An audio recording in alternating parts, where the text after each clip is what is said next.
In this video, I'm going to teach you how to resend marketing emails in HubSpot. So to do this, you first need to head over right here into your marketing and locate email option.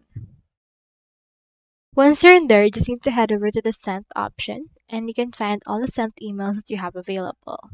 Now, onto this case, you just need to click on the email that you want to resend and click onto the more options or the actions option, and you can head over and then move this to a new folder, or if you want, just head over and then clone and resend it if available as well.